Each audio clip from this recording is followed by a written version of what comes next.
Hello. വിഷുവായിട്ട് 4:30 തന്നെ എണീച്ചിട്ട് കണിയൊക്കെ കണ്ടു. ഇത് പുഷ്പേച്ചിൻ്റെ വീട്ടിലാണ്.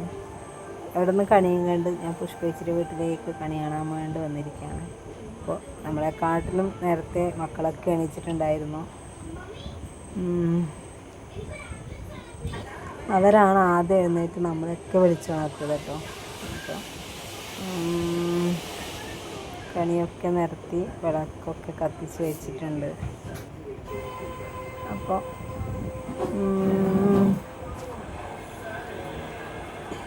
വോയിസ് ഓവർ കൊടുക്കാൻ കുറച്ച് ബുദ്ധിമുട്ടാണ് സത്യം പറയണം. അപ്പോൾ കാരയപ്പൊക്കെ ഉണ്ട് കേട്ടോ. നമ്മുടെ നമ്മൾ കണ്ണൂർക്കാർ കാരയപ്പം എന്നാണ് പറയുന്നത് ഉണ്ണിയപ്പത്തിന്. അപ്പോൾ കാരയപ്പം ഈ ഒരു വിഷുവിൻ്റെ ടൈമിൽ കാരയപ്പത്തിന് തീരെ ടേസ്റ്റ് ഉണ്ടാവില്ല. വല്ലപ്പോഴും എപ്പോഴെങ്കിലും 1-2 അപ്പം കിട്ടിയാൽ ആ രുചിയ വിഷുവിൻ്റെ ടൈമിൽ ഉണ്ടാവില്ല. ഇപ്പോൾ എല്ലാവർക്കും ഉണ്ടോയെന്ന് അറിയില്ല. അപ്പോൾ അങ്ങനെ കേട്ടോ. അപ്പോൾ പടക്കങ്ങളൊക്കെ പൊട്ടിക്കാൻ ആരംഭിച്ചിട്ടുണ്ട്. അത് കണ്ടിടുന്ന പടക്കങ്ങൾ പൊട്ടിക്കേട്ടത്.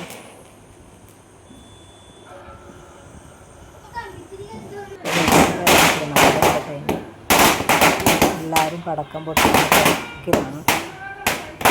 അപ്പോൾ നമ്മൾ കത്തൊക്കെ ഇനിയും കണി കാണിച്ചിട്ടുണ്ടായിരുന്നു.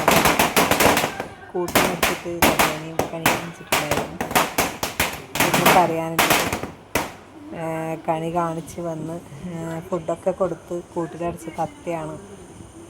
പിന്നെ ഒരു 8 മണി ആ ടൈം ആകുമ്പോഴത്തേക്കും കൂട്ടിനുള്ളിൽ തത്തയെ കാണുന്നു. ഇനി ആരെങ്കിലും എടുത്ത് കൊണ്ടുപോയതാണോ കമ്പിക്കടയിൽ കൂടെ ഇറങ്ങിപ്പോയതാണോ ഒന്നും അറിയില്ല. കൂടൊക്കെ അടച്ച് സേഫാക്കി വെച്ചിട്ടുണ്ടായിരുന്നു. എന്തായാലും വിഷുവിൻ്റെ ദിവസമായിട്ട് തന്നെ ഭയങ്കര വിഷമമായി പോയിട്ടു. പായസത്തിന് ഇതാ വെല്ലം ഒന്ന് അടുപ്പത്ത് വെച്ച സമയത്താണ് നമ്മൾ തത്ത മിസ്സാകുന്നത്. ഇന്നത്തെ ദിവസം മൊത്തത്തിൽ ഭയങ്കര വിഷമമായിരുന്നു കേട്ടോ. ഇത്രയും വളർത്തി അന്ന് കുഞ്ഞിൽ കിട്ടിയതാണ്. ഇത്രയും വളർത്തി ഏകദേശം ഒരു പറക്കാൻ ആകുമ്പോഴേക്കും അത് നമ്മളൊക്കെ വിട്ടുപോയി. എൻ്റെ പൊടി പോലും കാണാനുണ്ടായിരുന്നില്ല കേട്ടോ. എവിടെ പോയോ എന്തോന്നും അറിയില്ല. അപ്പോൾ എന്തായാലും അത് ബാക്കിയാവും തോന്നുന്നില്ല. കാരണം അന്ന് പറക്കാനായതേ ഉള്ളൂ. അതിന് സ്വന്തമായിട്ട് ഇരയെടുക്കാൻ ഭക്ഷണം കഴിക്കാനൊന്നും ആവില്ല. അപ്പോൾ എന്തായാലും എന്താവും ഒന്നും അറിയില്ല. ഭയങ്കര വിഷമമായി പോയി ഇപ്പോൾ വിഷുവിൻ്റെ ടൈം തന്നെ. അപ്പോൾ പുഷ്പേച്ചിൻ്റെ വീട്ടിലാട്ടോ ഉള്ളത്. പുഷ്പേച്ചിൻ്റെ പായസം അടുപ്പിലുണ്ട് അത്ര. പ്രഥമനാണ് കേട്ടോ ഉണ്ടാക്കുന്നത്. അപ്പോൾ തേങ്ങ ചിരകാൻ മടിച്ചിട്ട് നമ്മളൊക്കെ പാക്കറ്റ് പാലാണ് വാങ്ങിയിട്ടുള്ളത്. അപ്പോൾ രാവിലെ ദോശയെല്ലാക്കി വെച്ചിട്ടുണ്ട്. ദോശ സാമ്പാറും ആക്കിയത്. രാവിലെ കറിയാക്കാൻ മടിച്ച് ഞാൻ പുട്ട് മാത്രമാണ് ഉണ്ടാക്കിയത് കേട്ടോ. അപ്പോൾ പുഷ്പേച്ച് കുറേ സാമ്പാറാക്കി എന്നോട് പറഞ്ഞ് കുറച്ച് സാമ്പാർ നീ കൊണ്ടുപോയിപ്പോൾ ഇവിടെ കറി വെക്കാൻ വലിയ പണിയുണ്ടായിട്ടില്ല.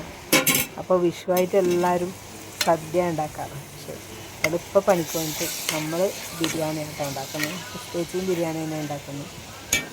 എല്ലാവർക്കും നോൺ വെജ് ഇഷ്ടം. അതുകൊണ്ട് സദ്യ ആക്കിയിട്ട് വെറുതെ വേസ്റ്റാക്കി കളയണ്ടെന്ന് കരുതിയിട്ടാണ് ഇപ്പോൾ ബിരിയാണി ഉണ്ടാക്കുന്നത്. അപ്പോൾ ബിരിയാണിയുടെ മസാല തയ്യാറാക്കുകയാണ്.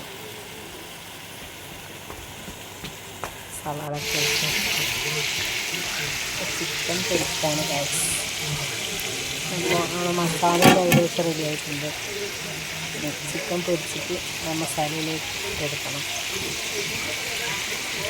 അപ്പോൾ ഓണത്തിനും വിഷുവിനായാലും നമ്മൾ ബിരിയാണി തന്നെയാണ് ഇപ്പോൾ ഉണ്ടാക്കാറ്. ബിരിയാണി ഇഷ്ടം. എല്ലാവരും ബിരിയാണി ഉണ്ടാക്കാറ്. കാരണം മക്കൾക്കൊക്കെ ബിരിയാണി ചിക്കനോടൊക്കെയാണ് താല്പര്യം. പിന്നെ നമ്മളായിട്ട് വെറുതെ ഫുഡ് വേസ്റ്റാക്കി കളയണ്ടല്ലോ എന്ന് വരും. അപ്പോൾ ബിരിയാണിയുടെ മസാല റെഡിയായിട്ടുണ്ട്. പിന്നെ ചോറും കൂടി ഉണ്ടാക്കണം. അപ്പോൾ ബിരിയാണിയുടെ ഫൈനൽ ലുക്ക് കാണിക്കാൻ വേണ്ടി പോകുമ്പോഴത്തേക്ക് എല്ലാവർക്കും വിശപ്പ് വന്നിട്ട് അപ്പോൾ എല്ലാവർക്കും ഫുഡ് കൊടുത്തതിൻ്റെ ബാക്കി ബിരിയാണി കേട്ടോ വീഡിയോ എടുക്കാൻ പറ്റിയത്. ഇതാണ് ഫൈനൽ ലുക്ക്. മോശമില്ലാത്ത രീതിയിൽ ബിരിയാണി ഉണ്ടാക്കിയിട്ടുണ്ട്. എന്തായാലും ഇന്നത്തെ വിഷു ദിവസമായിട്ട് തത്ത പോയതിനുള്ള ഭയങ്കര വിഷമത്തിലാണ് മക്കളായാലും എല്ലാവരും. വല്ലാത്ത ചതിയായി പോയി.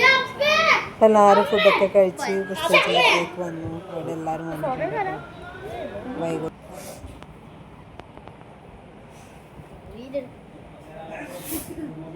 ധൈര്യം എന്നിട്ട് എന്തിനാ ഹാപ്പി വിഷു.